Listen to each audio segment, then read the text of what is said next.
Bonjour à tous, aujourd'hui on parle d'apprentissage de langue comme d'habitude, mais je vais parler de 3 plans d'action que je fais dans mon quotidien pour apprendre le portugais par exemple, et ce que j'ai fait auparavant. Et ce dont je vais parler, c'est plus du côté de consommation de la langue. On parle souvent d'immersion. Eh bien, quand on n'est pas dans le pays pour parler la langue directement, il faut se mettre dans une bulle immersive avec cette langue. Et de mon côté, je vais parler de mon expérience et de ce que je fais pour apprendre le portugais. Donc, le premier point, c'est vraiment, j'adore les podcasts. Donc, j'écoute souvent des podcasts du coup, j'ai commencé à écouter des podcasts en portugais. Portugais du Brésil, parce que c'est le portugais du Brésil que j'apprends actuellement. Et c'est vrai que au début, il y a beaucoup de choses que je ne comprenais pas, mais au fil du temps, on commence à reconnaître des mots, reconnaître des expressions, et c'est comme ça qu'on commence à comprendre. Donc, si vous aimez les podcasts dans votre langue native, je recommande également d'essayer d'écouter des podcasts dans la langue que vous targetez, que vous ciblez. Et donc, je pense que c'est hyper important d'avoir énormément d'écoute, surtout au début. Et après, quand on est bloqué au niveau intermédiaire, c'est souvent ça qui manque, c'est le fait de ne pas assez écouter de contenu dans la langue que vous essayez d'apprendre. Donc, ça, c'est vraiment le premier point. Si jamais vous aimez pas du tout les podcasts, je recommande quand même d'écouter des mini-podcasts de quelques minutes, il y en a énormément, ou bien de la musique, si vous êtes fan de musique. C'est hyper cool et intéressant de découvrir les classiques d'un pays. Et je pense que écouter de la musique, ça peut rendre l'apprentissage beaucoup plus fun. En même temps, vous apprenez des mots, mais aussi surtout au niveau de la prononciation, etc. Donc ça, c'est hyper important d'écouter du contenu. Le deuxième point, c'est écouter des contenus dans la langue, mais cette fois en répétant les mots. Donc, par exemple, au début, ce que je faisais, c'était prendre des vidéos ou bien des podcasts où il y a uniquement des mots dans la langue que je cible. Donc, par exemple, pour moi, c'est le portugais. Et je vais écouter les mots qui se disent une liste de vocabulaire et je vais répéter après la personne. Ça doit être une personne native pour que la prononciation se fasse. Et en fait, c'est comme ça qu'au fil du temps, on reconnaît où on a du mal à prononcer les mots. Parce que c'est vraiment un son en particulier. Et sur un mot, c'est beaucoup plus simple d'avoir un feedback instantané quand on essaye de le dire. Donc, si, imaginons, j'ai le mot... euh, voyons voir un mot qui est difficile pour les Français. Squirrel. Squirrel, c'est écureuil en anglais. Et j'ai remarqué que pour beaucoup d'entre nous, en tant que francophones, on a du mal à dire ce mot. Et en fait, s'il apparaît par exemple dans une liste de vocabulaire et qu'on essaie de le dire et qu'on n'y arrive pas, il faut essayer de comprendre pourquoi on n'y arrive pas. C'est quel son qui nous bloque, parce que justement, dans le mot squirrel, il y a le roll. Squirrel.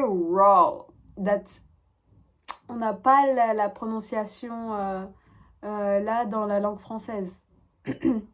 Et donc c'est hyper important de reconnaître ça et d'essayer de comprendre pourquoi on ne peut pas prononcer. Et donc c'est ce que j'ai fait avec le portugais.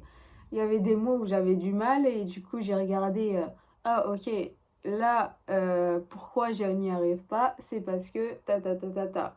C'est cette prononciation là et pas celle que j'ai fait. Et en fait ça donne un effet d'apprentissage autonome parce qu'on est obligé de reconnaître ses erreurs pour pouvoir avancer.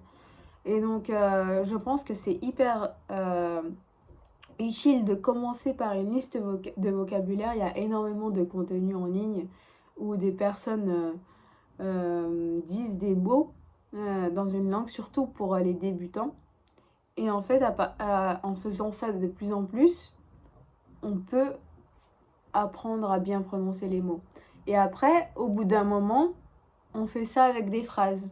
Et donc, par exemple, dans mon cas, je suis à peu près intermédiaire au niveau portugais. Et actuellement, ce que je fais, c'est écouter des contenus que j'aime. Et je mets sur pause la personne qui parle et j'essaie de répéter ce qu'elle a dit. Surtout des phrases. Et en fait, ça permet d'avoir l'élocution native, parce que c'est jamais comme c'est écrit. Parce qu'en général, l'erreur que beaucoup de personnes font, c'est que, par exemple, s'il y a une phrase qui est devant moi, je la lis. Imaginons un exemple en français.